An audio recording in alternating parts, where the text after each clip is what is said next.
Muy buenas a todos. Estamos aquí para llevar a cabo la conferencia ofrecida por nuestro amigo, el doctor Paul Hersh.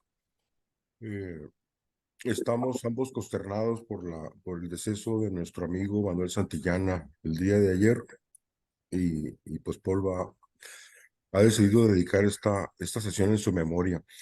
La sesión se llama algunos aportes sobre la recolección, acopio y comercialización de las plantas. Es un tema que Paul ha trabajado ampliamente. Conocemos algunos de sus textos, sobre todo el destino común, pero también una posibilidad confiscada que fue producto de su tesis de doctorado, y otros trabajos enfocados hacia determinados productos, determinadas plantas que creo que nos va a transmitir para ilustrarnos sobre el compromiso, la responsabilidad que tenemos en este diplomado al estar trabajando con las plantas, pues de conocer estos factores tan importantes, ¿no? Y si ya, sin más preámbulo, pues le cedo la palabra a mi colega, agradeciéndole mucho su disposición a estar con nosotros. Bueno, buenos días a todos. Hay seres luminosos que ha tenido oportunidad uno de conocer y uno de ellos fue Manuel Santillana, entrañable amigo nuestro, que partió el día de ayer, pero deja el perfume de su paso por la vida. Voy a pasar a presentar un tema de relevancia ecológica, también social, y para ello voy a proyectar unas imágenes y compartir algunas ideas. Este tema tiene que ver con la recolección, acopio y comercialización de plantas medicinales silvestres en nuestro país.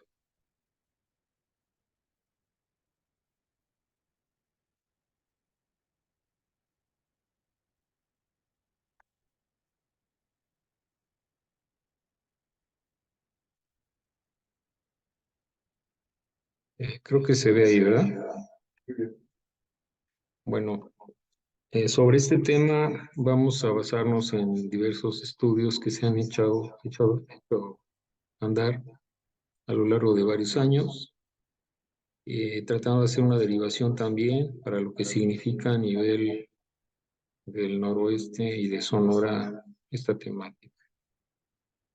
En ese sentido, las plantas medicinales silvestres en comercialización presentan una situación general de un insuficiente desarrollo en su fitotecnia.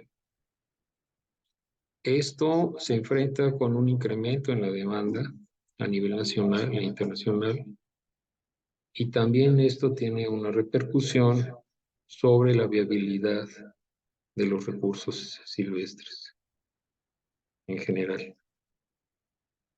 Los pasos que seleccionamos aquí para plantear esto son, en primer lugar, pues efectivamente la recolección de esa flora in situ, procesos de acopio que se llevan a cabo, que forman parte ya del paso a la comercialización y finalmente el consumo.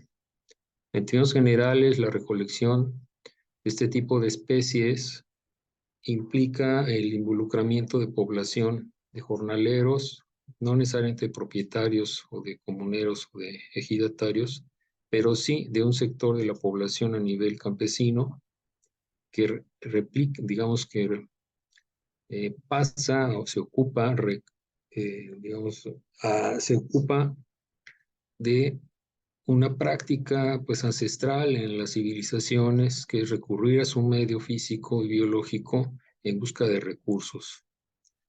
En general no existen recolectores que tengan un perfil exclusivo como tales y tienen prácticas que han venido cambiando con el tiempo, evidentemente. Aquí vemos, por ejemplo, cómo hay este proceso de descortezar una planta medicinal, pero también vemos cómo esto tiene efectos a nivel de las presiones de índole social y económica. Es una fotografía de cómo se ha llegado a descortezar, pero luego, en ese proceso de progresión, a derribar un árbol. En este caso son árboles de Cochalalate en la comunidad de Ostutla, el municipio Copalillo Guerrero, en el norte del estado. Y esto lo que denota es una presión de la que hablaremos en este trayecto que emprendemos. El descortezamiento, por ejemplo, de árboles de los que en la zona se le llama cáscara a la corteza, tiene diversos niveles de profundidad y esto refleja pues, precisamente el nivel de profundidad de la necesidad. Es decir, la dinámica de estas plantas remite a una dinámica de necesidades humanas. En el proceso de acopio se hace digamos, mecanismos en los cuales se trata de llevar a cabo la sostenibilidad de la que ya se va convirtiendo en una mercancía. Y hay prácticas, por ejemplo, el hecho de que en tiempo de aguas se reduce la colecta en algunas especies por el problema de que se llegan a honguear. Entonces podemos decir que la mayor parte de las plantas medicinales que hemos dicho no se siembran ni se plantan, sino que no son cultivadas. Y en estos años ha aumentado la demanda en términos que reproducen un requerimiento también a nivel urbano y también hay una situación que remite a la dinámica demográfica del país. Esta situación hace, como yo mencionaba, que haya un incremento en la intensidad de la colecta. Cada vez se piden al campo más bultos de hierbas desde las ciudades, pero la falta de oportunidades para los campesinos impide que las plantas se recuperen. Hemos visto luego que paradójicamente o de manera tal vez muy lógica, la migración que se ha generado en algunas de esas pequeñas comunidades hace que digamos, el sustrato vegetal se reponga relativamente. En ese sentido, sin embargo, el desequilibrio persiste, porque la fuente de esta riqueza, que son los montes y quienes viven en ellos, se encuentran mal pagados, dando mucho y recibiendo poco.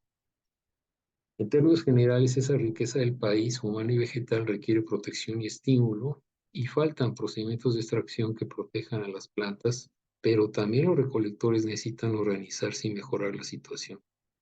Esta temática tiene que ver con este hecho de que todo está en todo está vinculado con todo, y de esa realidad es un ejemplo esta situación. Por supuesto, hace falta conocer mejor estas plantas para saber cuáles son las mejores condiciones para su rendimiento y recuperación, pero también mejores condiciones, digamos, para que nosotros mismos como sociedad mejoremos en ese sentido nuestras condiciones. En términos de comercialización también hay todo un proceso en el cual entramos en una distribución, digamos, de orden ecológico en función de las diversas zonas, de las diversas regiones fisiográficas del país. Esta diversidad hace que haya procedimientos de acopio que están determinados por la disponibilidad diferencial de estas especies en función de la zona fisiográfica de la región en la que se encuentran trabajando estos recolectores y acopiadores. De tal modo que existe una red de acopio y de distribución en la cual figuran de manera notoria los acopiadores regionales que tienen una oferta diferencial en el mercado y pueden inclusive y todavía hacen intercambio con otros acopiadores de otras regiones de tal manera que pueda haber en sus bodegas especies que no crecen en esa región fisiográfica.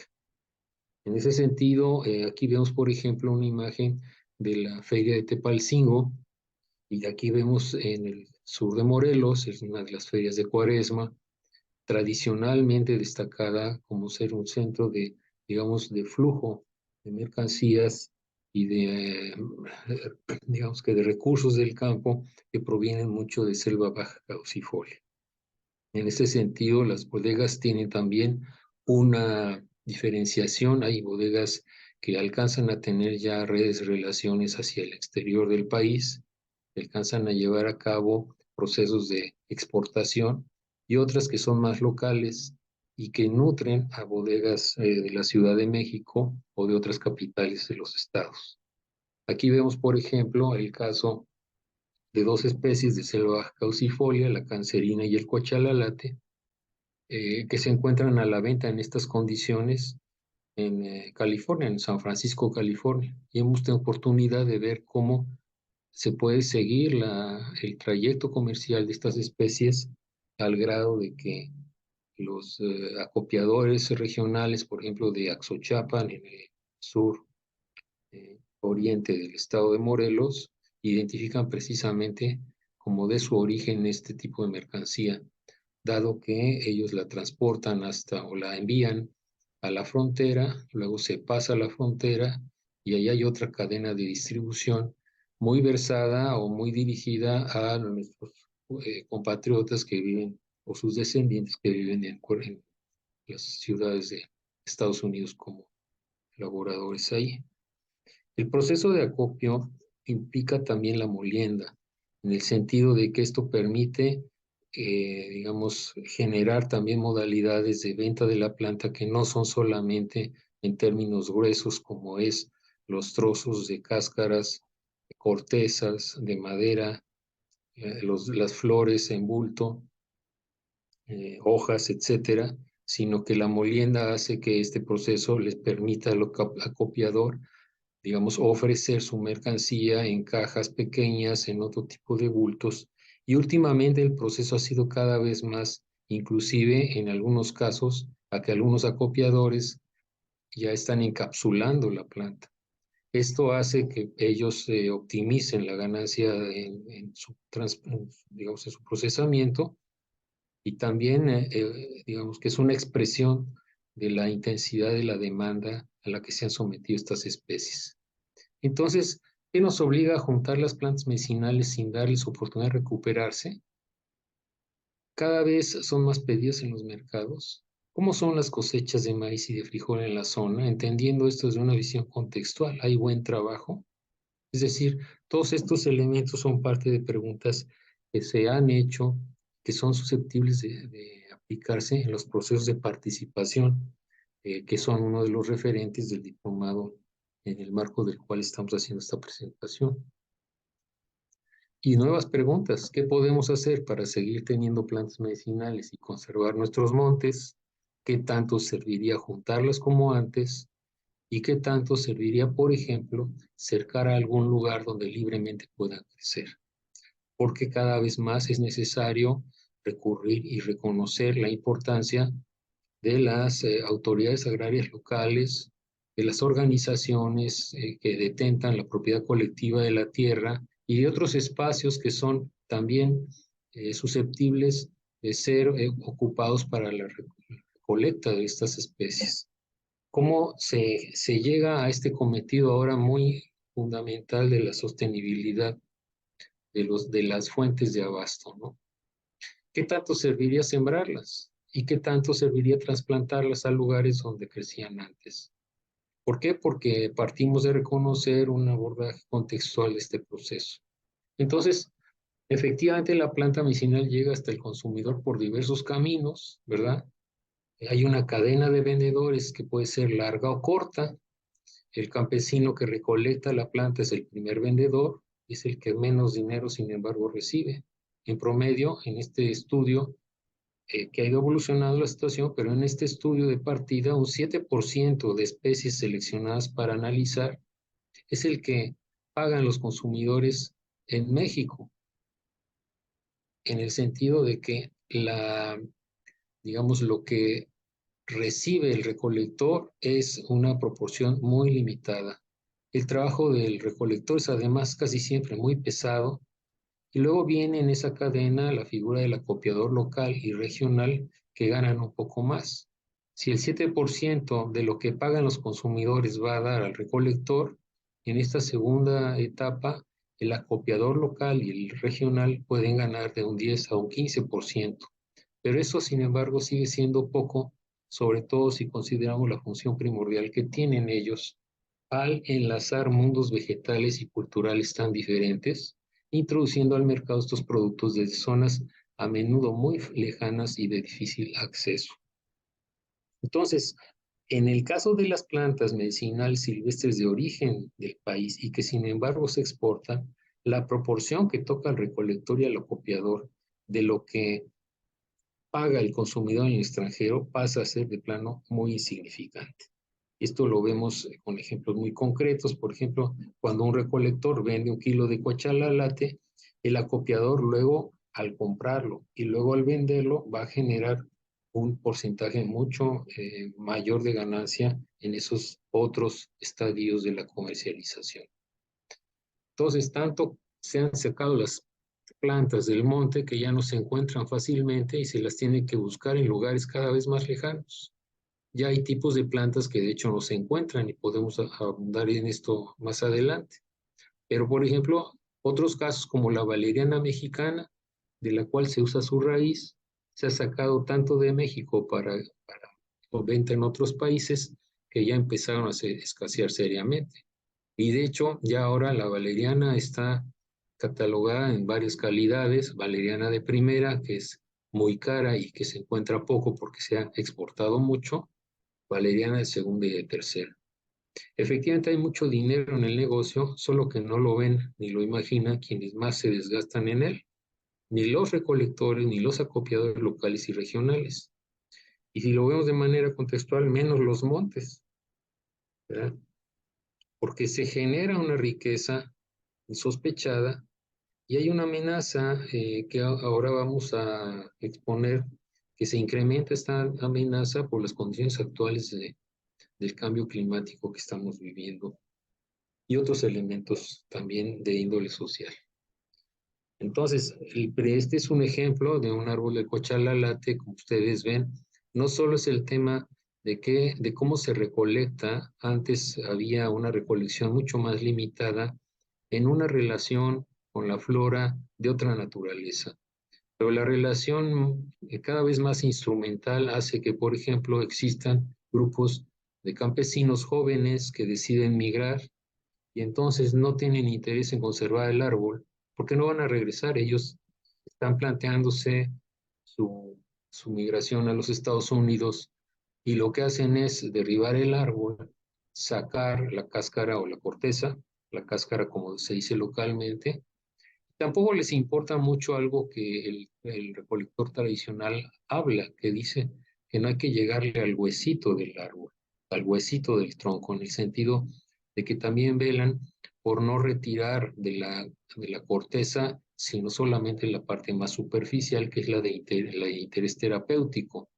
Entonces esto hace que la situación social del cambio, por ejemplo, con el hecho de que haya aumentado la migración a partir de la diferencia de ingresos, hace que los que van a migrar están buscando juntar tal vez los $2,000 que implica pasar la frontera, y lo van a hacer a partir de lo que haya. Ellos no son, ya no son el patrón tradicional de recolector que existía. Y también vemos en las bodegas que hay un impacto en el sentido de que las bodegas mismas de acopio reflejan una situación epidemiológica. Cada vez más, por ejemplo, hay más demanda de plantas para tratar lo que popularmente se conoce como tener azúcar, o sea, la diabetes. Entonces, en ese sentido, también nos habla de una evolución, de un cambio permanente en este tipo de oferta. Entonces, hay plantas que han disminuido en su demanda. Por ejemplo, en esta zona me refiero a la selva baja caducifolia de la colindancia de Morelos, Guerrero y Puebla, donde están los guayacanes, la guásima, la tapacola, el fresno, el tabachín, el tlacopatle, la flor de anacahuite, el timbre. Ha disminuido la demanda. En cambio, hay otros que se han incrementado. Entonces, como son, por ejemplo, el hecho de que esté la hierba del sapo, que crece mucho en otras partes del país; el huereque, precisamente una planta originaria de Sonora, que tiene uno de sus usos principales en la diabetes; el diente de león y el espino blanco. Y hay una disponibilidad que yo ya comentaba, disminuye severamente en el caso de la valeriana de primera. En este mismo sentido, se puede hablar de la situación de plantas que fueron progresivamente incorporadas en una determinada zona. O sea, hay plantas en este caso que están en su venta desde el 1940, por ejemplo, o sea, una especie de recolección muy tradicional y evidentemente con antecedentes mucho antes de ese año, en el caso del cochalate, de la cancerina, de la damiana, de la quina amarilla, pero la evolución de la demanda a nivel local, o más bien la demanda que proviene de eh, de la oferta o del requerimiento de comercialización de los acopiadores centrales, implica que de repente aparezca la demanda, por ejemplo, 45 años después de la flor del chamol, del palo prieto, del fruto de cuatecomate, luego de la corteza de la quina roja, luego del fruto del granjel, del cochote, del pico de la corteza, sopilote, la yoyote, o sea, diferentes especies que se van incorporando en esta dinámica. Esto hace que desde una zona central, en este caso en el estudio de copiadores regionales en Axochepan, Morelos, primero se proveían de Jolalpan, del municipio de Jolalpan en el estado de Puebla, colindante con el estado de Morelos, luego de Atenango del Río y Copalillo en Guerrero, y luego ahora, en el caso de la raíz de la cancerina, de la zona rural del municipio de Acapulco. Y esto va nutriendo también toda la red de mercadeo en los mercados, digamos, regionales y los mercados como establecimientos permanentes en las ciudades. Este tipo de acopio hace que, por ejemplo, en este caso vemos dos especies procedentes de selva caucifolia, como son la damiana de Guerrero. No estamos hablando de la damiana del noroeste del país, y el cachancapatl, que es una corteza que se usa para problemas de salud puerperal. Y también las mismas bodegas van cambiando sus condiciones. Entonces, estudiando una zona donde confluyen diversas regiones fisiográficas, vemos que a estos acopiadores están haciendo intercambio.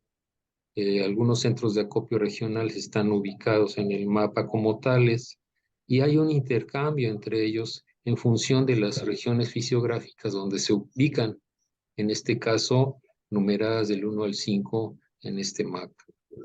Entonces, en ese sentido, especies de uso medicinal, que evidentemente las plantas, digamos que no están sujetas a los límites políticos de la República Mexicana, sino a las regiones fisiográficas, pues crecen de una manera diferencial en función de estas condiciones.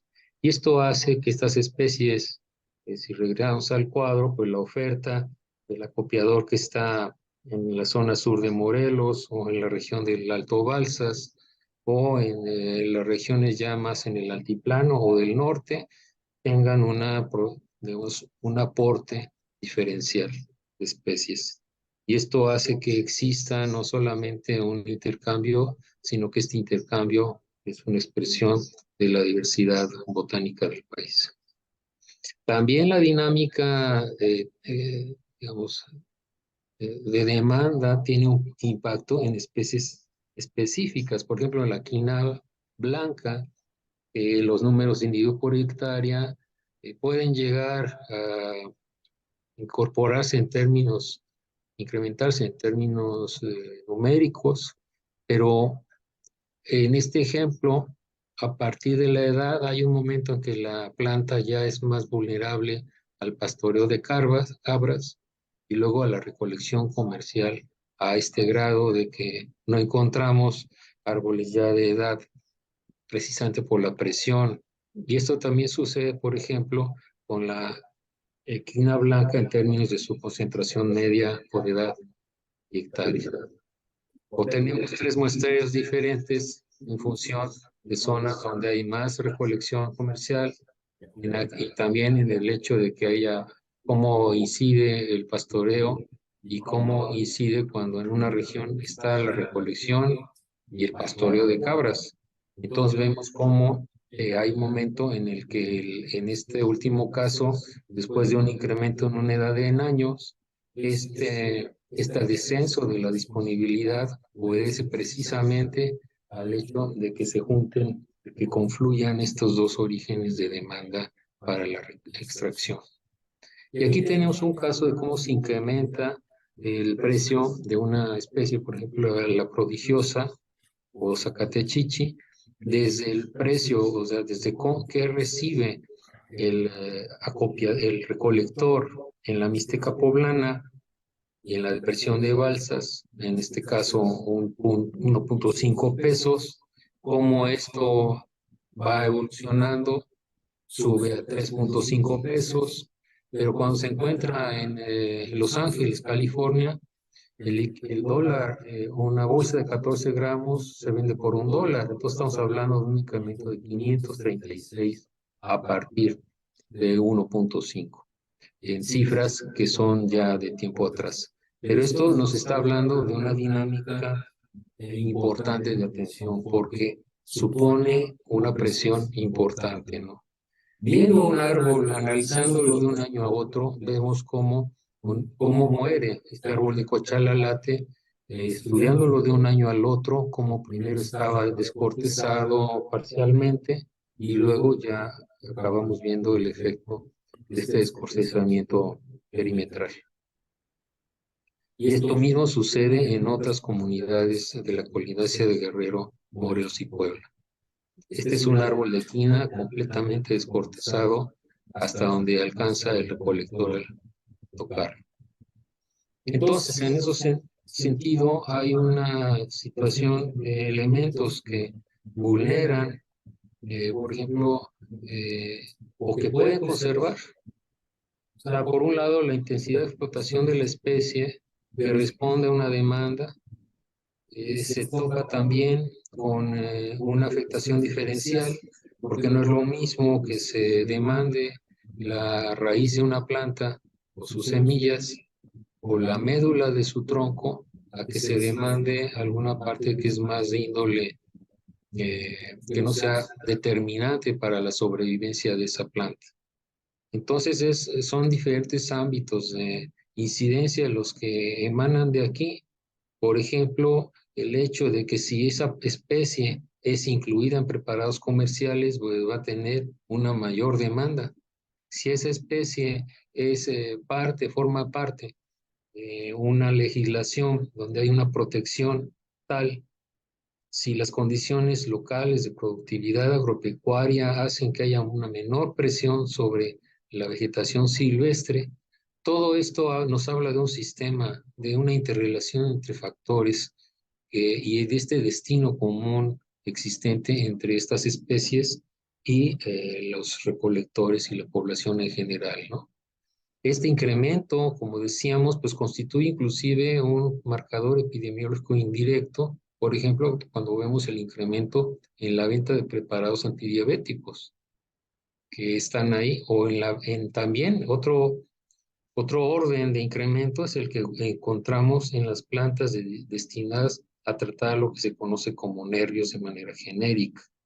Entonces, precisamente es un ejemplo el Huerec, que está orientado a tratar de lo que llaman ellos nivelar tu glucosa o tu azúcar, pero que es una planta que es modélica de este proceso en el cual la especie, por su condición de silvestre, tiene que enfrentar una demanda que rebasa la disponibilidad de la misma. Otro ejemplo es el de la quina roja o cimira mexicana, que es una especie sobrecolectada en el norte de Guerrero.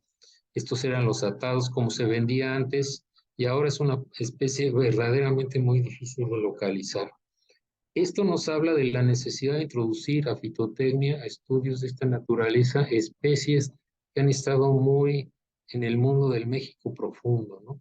Y en ese sentido, si contemplamos la diferencia de zonas fisiográficas, vemos como el norte del estado, el noroeste del país tiene un reto en el sentido de analizar qué está pasando con esta dinámica.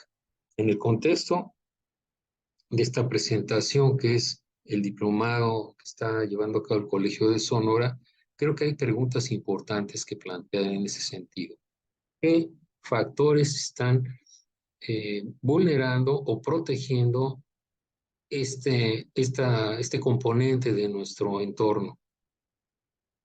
¿Qué factores, qué respuestas se pueden dar, qué prevenciones se pueden dar ante factores como el tema del cambio climático, como la contaminación, como el tema de la afectación precisamente en el sentido laboral, con las presiones que hay por acceder a recursos económicos cuando no se tienen, digamos, cubiertas necesidades básicas? ¿Qué pasa con las políticas públicas de protección? ¿Qué pasa con la dinámica de optimizar estos recursos? Por ejemplo, el hecho de que en algunos casos la venta digamos, de pedazos de cortezas se hacía de una determinada manera y ahora algunos de los mismos acopiadores han molido esas cortezas y las han incorporado a cápsulas. Eso a ellos les ha resultado una manera de optimizar y de, digamos, requerir menos cantidad. Sin embargo, aquí está la otra situación. ¿Cómo se enlaza todo este sistema con las maneras de responder ante la enfermedad a nivel popular? ¿Cómo se enlaza con la optimización necesaria del potencial terapéutico de la flora medicinal en el país? ¿Cómo se enlaza esto? Y esto me parece que es de particular importancia a nivel local, con iniciativas locales de protección que incluyan esta visión integral que tiene que ver con un destino común, una visión integral que permita que la protección sea una expresión de un proceso de protección mucho más amplio, mucho más abarcativo en relación con vernos no como que las plantas y animales forman parte de nuestro entorno, sino que nosotros todos formamos parte de una realidad en la cual hay un sistema, un enfoque sistémico que nos permite entender que si no estamos bien nosotros, no está bien tampoco necesariamente el medio en el que nos movemos por los efectos que nuestra situación como sociedad y cultura implican. Entonces, en ese sentido también hay un reto en términos de incrementar el conocimiento técnico, la caracterización, no solo del potencial de estas plantas, sino de una cuestión que ha quedado muy relegada en general, a pesar de que hay esfuerzos interesantes respecto a la caracterización fitotécnica de estas especies, porque fueron especies silvestres, muchas en su origen, por supuesto, que luego fueron caracterizadas a nivel general. No hablemos de las especies en general, hablemos del hule, hablemos de diversas plantas que han sido de interés mercantil fundamental y que fue por ese interés mercantil que se generó la caracterización fitotécnica.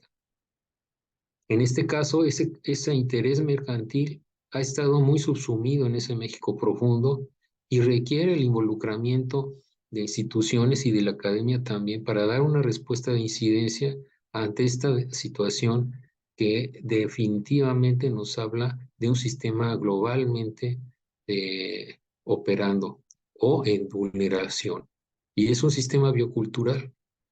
Entonces, los factores diversos que yo creo que están bien representados en el planteamiento de un diplomado como este, que nos hacen considerar qué elementos de todo ese sistema local y además en un contexto más amplio, pero qué elementos están jugando en esta situación. Este no es un problema solamente botánico, ni un problema en términos de la geografía. Es una situación, es un reto que implica diversos enfoques a ser incorporados. En ese sentido, bueno, pues yo agradezco la participación que ustedes puedan tener en esto y por supuesto que estamos manteniendo un interés en la interlocución respecto a la presentación que se acaba de hacer y la pregunta final es, ¿y qué pasa en Sonora? ¿Y qué pasa con los pueblos originarios? ¿Qué se puede hacer al respecto en este sentido? Muchas gracias. Muchas gracias, Paul. Yo tengo una pregunta que creo que de alguna manera hacen todos nosotros del diplomado. ¿Qué podemos hacer? Yo creo que, bueno, no sé si el diagnóstico que voy a dar sea correcto, pero cuando estábamos haciendo los compendios botánicos, nos dimos cuenta de una situación que se repetía frecuente, ¿no? Que buscábamos que las plantas estaban en riesgo de extinción, le comprábamos que no, ni a nivel internacional, ni a nivel de México, pero que empezamos a encontrar reportes en los diarios, en la orografía, pues de periodistas y de gente que daba fe justamente de lo difícil que era ahora encontrar cosas como el huereque, por ejemplo, o como el matarique, o como el chuchupate, por ejemplo, que están, realmente son plantas que se venden muchísimo, ¿no? Copalquines, por ejemplo. Y bueno, pues yo me imagino que pues, el asunto en el país es un desastre, porque sabemos pues que en general las instancias regulatorias en todos los sentidos yo diría que no funcionan en el caso de los medicamentos, no funcionan en el caso de las condiciones laborales, o sea, todo lo que es regulación, supervisión, pues realmente deja mucho que desear en el campo de la salud. Y como eso tiene que ver con la protección del patrimonio cultural de manera muy importante, pues yo creo que hay dos países que resaltan en el mundo ahorita por la importancia que le dan a las plantas como recurso medicinal sobre todo, que son China e India. Entonces, la pregunta que te quiero hacer es si sabes, o sea, mi diagnóstico por una parte es que realmente en México no hay, realmente estamos completamente vulnerados al respecto, no hay instancias que estén ni siquiera monitoreando la situación como tú lo has hecho con tu trabajo, ¿no? Creo que es un trabajo pionero, yo no conozco otros trabajos de monitoreo, seguramente los hay, pero yo no los conozco, de cómo está la situación. Pero la cuestión es si sabes si India, China o algún otro país tiene algo más avanzado al respecto de cómo controlar este aspecto, esos aspectos que ya nos has comentado. Eso sería mi pregunta. Es que entrando a la regulación, pues es una palabra que puede parecer una llave mágica, ¿no? Pero la misma procedimiento de regulación nos remite a la exigencia de regulación de parte de la misma sociedad.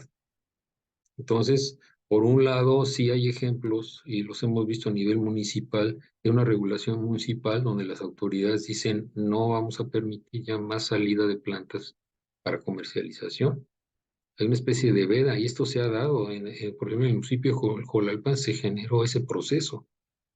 Entonces, la regulación es un requerimiento social y una construcción social que también es susceptible de ser incorporada a la agenda de organizaciones sociales y a la agenda de grupos, sobre todo agrarios, de toda la estructura importantísima que tenemos en el país aún de ejidos y de comunidades, o sea, de la propiedad comunal de la tierra, ¿no? Por un lado está eso. Y sí ha habido un incremento en ciertos elementos, podemos decir, que sí hay digamos, una creciente, progresiva, no concluida, incorporación de conceptos o de premisas que tienen que ver con la protección de estas especies sobrecolectadas. También en esto como sabemos bien, la cuestión de la amenaza o del riesgo de extinción, pues está sujeta a una gradación. Hay una caracterización progresiva de las especies y la idea es efectivamente que no se pase a un proceso de, de incremento de la demanda si no hay un incremento en las condiciones de sustentabilidad. Eso está en proceso. La regulación está empezando, está llevando a cabo eso y tampoco es nuevo. Ha habido voces en la historia del país que implican o que plantean este requerimiento desde hace muchos años. La misma Secretaría de Salud o la Secretaría de Salud y Asistencia en los años 30 planteaba esto. ¿Por qué? Porque la situación no solamente remite a la flora medicinal. Si hablamos de una especie medicinal como llegaron a ser los ajolotes, que eran parte de la dieta, vemos cómo hay programas que están focalizando este tipo de especies en términos de sustentabilidad. Entonces, la experiencia en la India o en China yo no la conozco. Creo que tiene que ver mucho con el papel que estás dando el ejemplo de dos sociedades que han mantenido a lo largo de los años unos saberes locales, saberes ancestrales sobre la medicina, pero que no sufrieron, aunque sí la sufrieron, no sufrieron el grado de incidencia que tuvimos en América Latina desde el siglo XVI con esta situación del rompimiento de una cultura o por lo menos de condiciones de mucha vulneración de la cultura local. Tanto China como la India mantuvieron escuela de medicina tradicional, mantuvieron textos, esto se mantuvo. En México, desgraciadamente, en América Latina, el impacto del golpe de la conquista tuvo también su vertiente en el epistemicidio, diríamos, de muchos de estos saberes. Entonces, en ese sentido, esto explica que hablar de la regulación comparativamente no puede ser llevado a cabo si no entendemos que también hay un contexto histórico diferente. Eso es lo que yo podría comentar al respecto. Sí, Ana Luz.